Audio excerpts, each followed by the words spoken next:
it's very natural for us to create judgment, right? Like Mm-hmm. judgment has, if we look at it prehistorically, has served us, right? Yeah. Like we judge one mushroom from the other so that that way we don't die.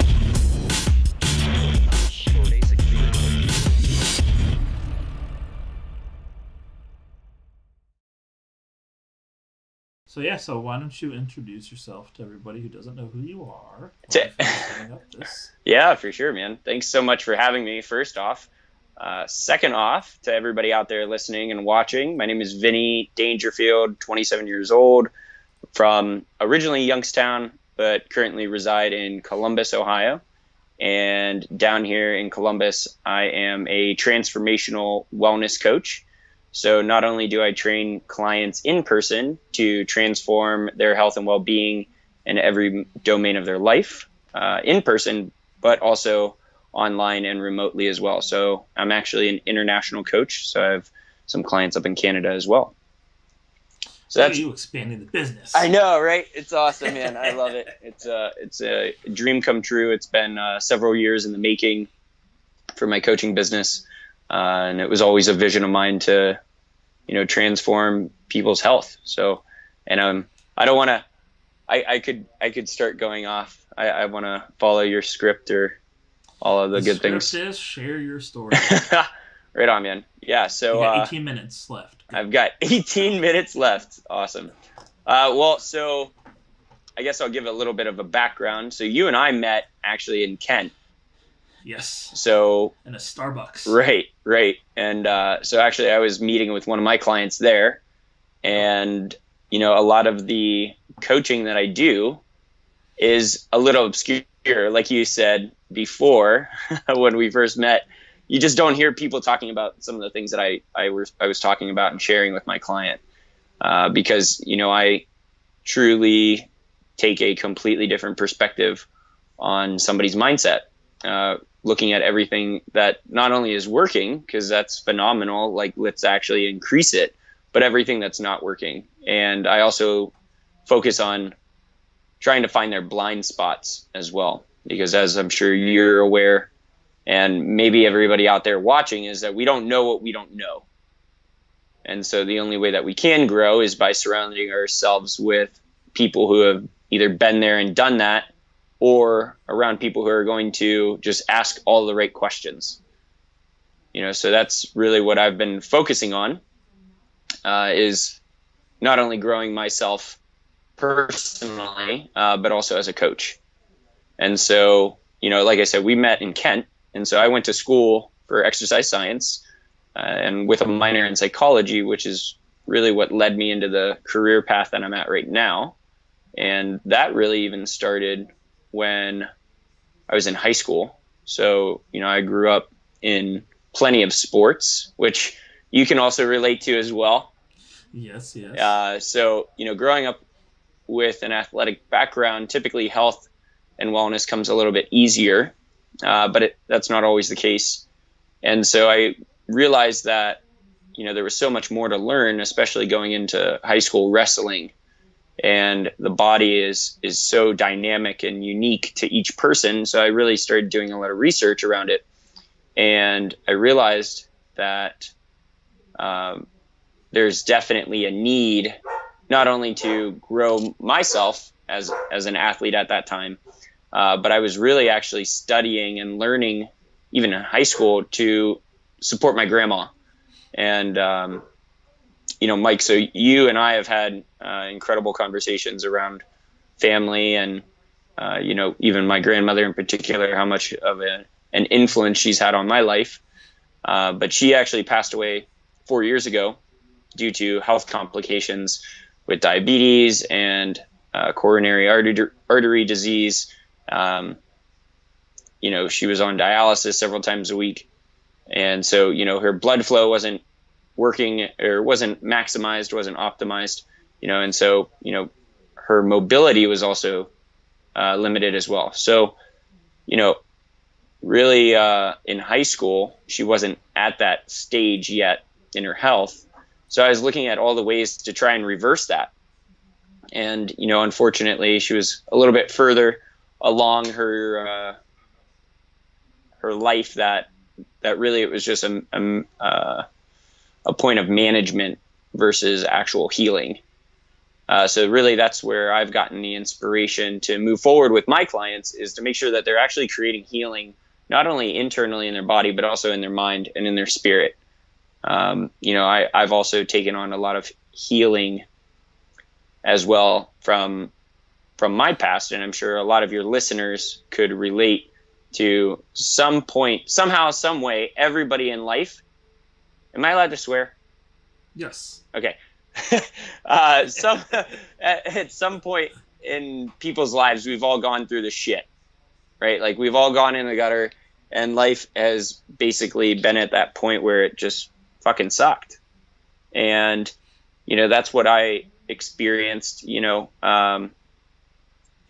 growing up with an absentee father for 20 years, like that just influences you to a certain extent, and so I didn't realize that there was a lot of pain and sadness and anger that I was just subconsciously taking on.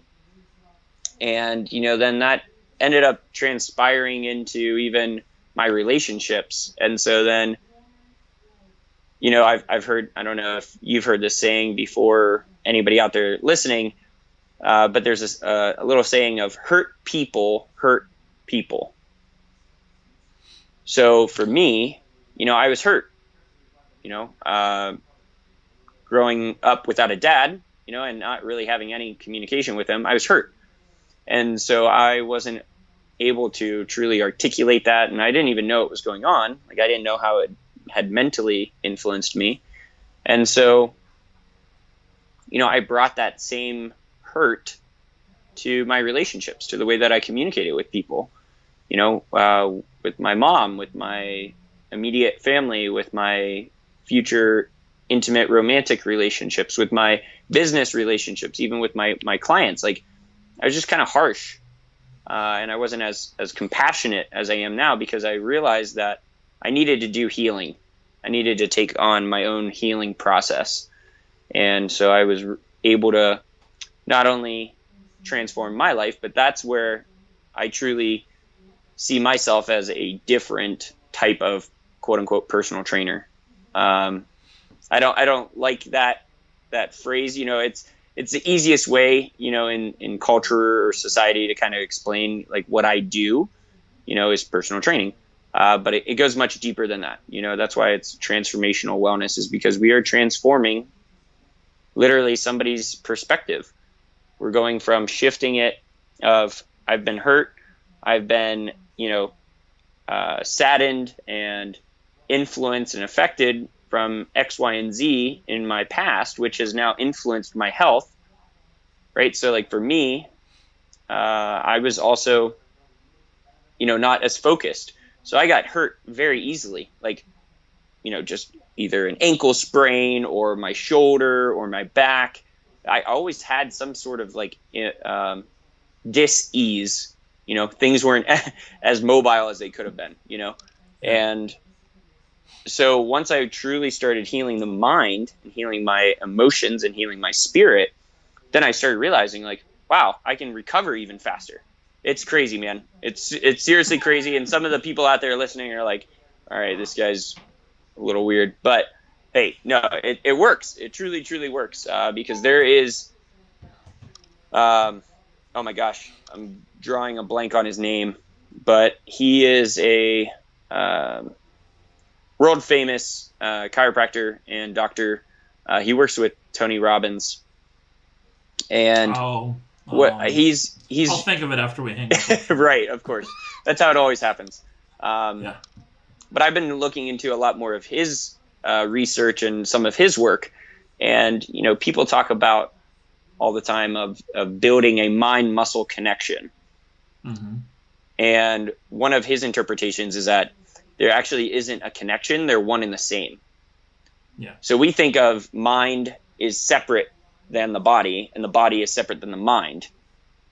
Instead, we can move forward and interpret it all as one system, which it really is. But somehow, some way, we lose sight of that when it comes to health. Yeah. And so that's another approach as well that I've been truly taking, is looking at how the mind isn't necessarily connected to the body. It's that it's the one and the same. So as you heal your mind, you literally heal your body. And as you heal your body, you literally heal your mind, because it's so symmetrical. So that's what I've been up to with my clients. And just kind of to touch on that point a little bit more, I think it's been an easy cop-out for so long that people identify with their apparent and most obvious strengths. So, oh, he has big arms, so he should fight the battles. Oh, he doesn't have big arms, so he must have a big brain. And kind of boxing us in for how many thousands of years we've been doing it to have easy cop-outs to, because of you fit this mold, this is your responsibility. Because you fit that mold, that's your responsibility. But like, it's the nervous system that tells the muscle to move. So it is all one organ. And just like, yeah, no, we're on the same page. Yeah, right. Yeah, man.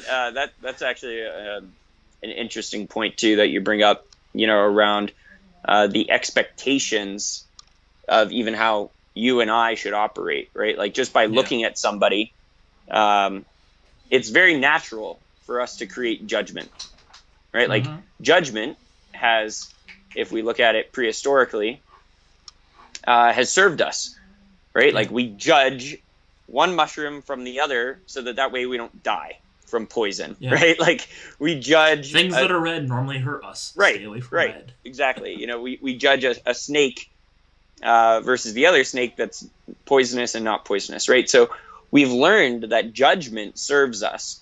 However, we've taken this judgment and now started applying it to literally every single thing that we do. So we apply it to now our relationships. We apply it to our business. When we start judging, we start then typically comparing. And then when we start comparing, we then take on this unusual kind of calibration, you could say, of I'm better than or I'm less than so-and-so. And so now this judgment, whereas it was serving us before, is now actually hindering us. Yep.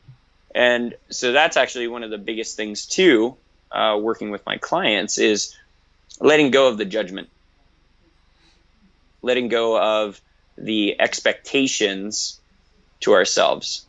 Because there's a difference between holding ourselves high and then creating these expectations where, well, I expected you to do this, right? Like, even parents, back in the day growing up, I can remember, just around my grades, right?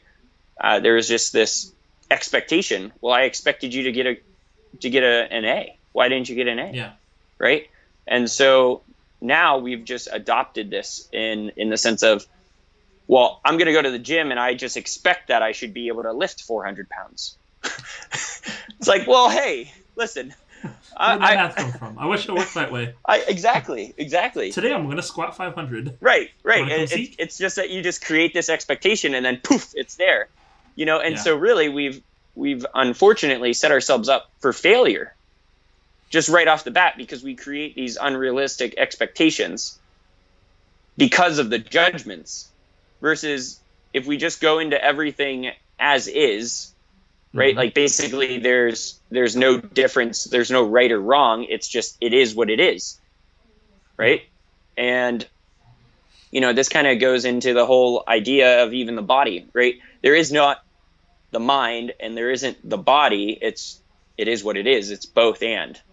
Right. And so going even into then the psychological aspect of training, there's no judgment. Like, if you can curl and bench and do X, Y, and Z at certain weight, that's great. And simply progress. Like, don't compare yourself when you're going into the gym or when you're going out on the course. Right. So I'm also for everybody out there listening and watching, I also do professional obstacle course racing as well. So had a pretty good year, 2018. Oh man, 2018 was a phenomenal year. But that was it, man. The reason why it was such a phenomenal year is just exactly like what we're talking about right now, is I let go of the judgment and the expectations from myself and also to other athletes, and I ran my race. And what was the result of you running your race? Running my race, man, holy cow. So I've actually stepped into, a pro team.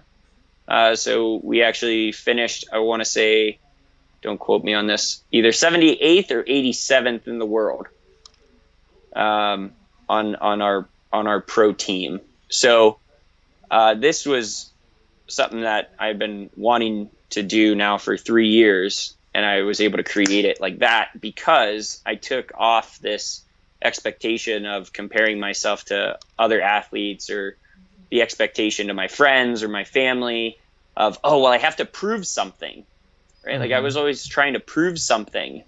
And until I realized that I don't even need to prove anything to anyone, let alone myself, I can just, again, be an athlete and just go out there and have fun and just be totally neutral to it all.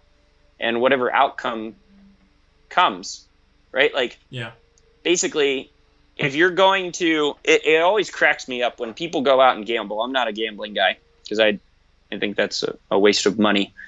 Anyway, anybody out there? It's only a waste if you lose. Right. And I would be willing to bet more on things that are proven, right? Like basically, go into real estate out there, or go into like something else, even education, right? Like invest something. Just don't gamble. Anyway, that's my little spiel. But I gotcha. When people are going to the casino, right? Like they get pissed that they actually lose. Like, are you freaking kidding me? Like, you're actually bound to lose going to the casino. Yeah. And so it's just like that same idea and same concept is, if you're actually creating this unrealistic expectation, you're setting yourself up to lose already. Yeah. But I shifted that, buddy. Things are moving and grooving. So you started a podcast this year. Started a podcast too. I'm actually just to be clear, I'm 2 weeks behind everybody, so I'm excited to bring back a new episode on Sunday. I wasn't going to bring that up. Hey, I'm a man of integrity, and I'm a man of my word. So. Yes. Yeah. So how's that experience been? Because I know you were debating it for a while, and then Anchor finally made it super seamless and unexcusable. Oh yeah, man. It's great. Yeah. So really, it's just it's the same thing as like coaching, right? Like basically you can have all of your ducks in a row, right? Like it's so easy to make a podcast now. And I still missed out on 2 weeks ago. I had an incredible streak. But, it's just like working out, not everybody's perfect at the very beginning. So, again, I'm not judging myself. It's just I'm going to hold myself to a higher standard. So, the podcast has been incredible. So, one of my passions is Greek life as well. So the Greek life fraternities and sororities, so I started my own chapter back in undergrad of Sigma Alpha Epsilon, and I grew so much from that organization. And I also have recognized that not only in our organization, but in Greek life in general, there's just a negative stigma. And, there's a lot of missed opportunities out there for young men and women who could gain so much value from being a part of various organizations like Greek life. And they don't take it because of the negativity around it. And so that's, again, my mission is with this podcast, and also with my public speaking and my seminars and my workshop facilitation, is to create a transformation in these young people's lives, so that way they're bringing extraordinary value to their brothers and sisters, to their campuses, to their communities, to their families. And then ultimately, whatever other business or corporation they step into, and really it's going to transform a lot of people's lives. So that's really why I've stepped into this podcast, is so that way people have a way of understanding a little bit more too on, doing the self-help sort of thing. You know, that's a bigger, just like this, just like what you're doing. I mean, this is in essence a self-help, right? Like, I don't know who's going to be listening to this, but hopefully, you know, they're inspired to make a change for themselves. You know what I mean? And that's Absolutely. just solely my mission.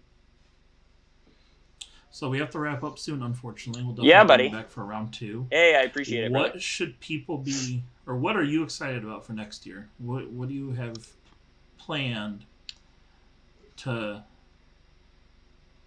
either expand your own comfort zone or to, like, what's the next big thing that Vinny Dangerfield's trying to knock off the checkbox? Yeah, sure. So 2 things. One is growing and developing and loving deeper in my relationship with my girlfriend. I am extremely excited about that, and I've got a good one. Mike, I know you've met her. Yeah, she's super sweet. She's incredible. So, you know, I'm really excited about, you know, shifting my vision because I have been so health and business oriented that I kind of neglected almost relationships in the past. So that's definitely one thing I'm going to be focusing on in 2019. And then also just expanding my business, you know, so I have various phases mapped out. So, you know, I'm looking at opportunities around creating an actual studio, an actual brick and mortar, and, you know, also looking into writing a book and, you know, scheduling more workshops and seminars as well. So big things are on the table for 2019, man. Books. I wonder if you can help with that. Exactly. Yeah. No, man, I'm super excited for you. Thanks, brother. Talked about our little meeting of origin story earlier on the show. And then Mr. Benjamin Kershaw was on here too. We both agreed that he's a Danger action figure. We want signed versions. Oh man, I'm blushing. I'm so grateful. I appreciate that. That's awesome. The monkey bars are sold separate. And he said next year when you're in the championships, if it's not side by side, they'll blindfold the other guy so that way he can't see what you did wrong. That's fair. I made sure I called him out about it. Well, he called himself out. But... That's awesome. So, all right, man, it's been a pleasure. Yeah, for sure. Thank you. Having you on. Where can everybody find you? Yeah, guys. So go ahead and follow me on Instagram at VDangerF. So Vinny Dangerfield. And then also my business is Mesomorphix, MEZOMORPHX. So you can find me on Instagram and also on Facebook. That's where I typically hang out the most. And just drop me a line, leave a comment. Love to connect with you guys. All right. Well, thank you. All right, brother. You on again, man. Yeah, of course, Mike. Much love, guys.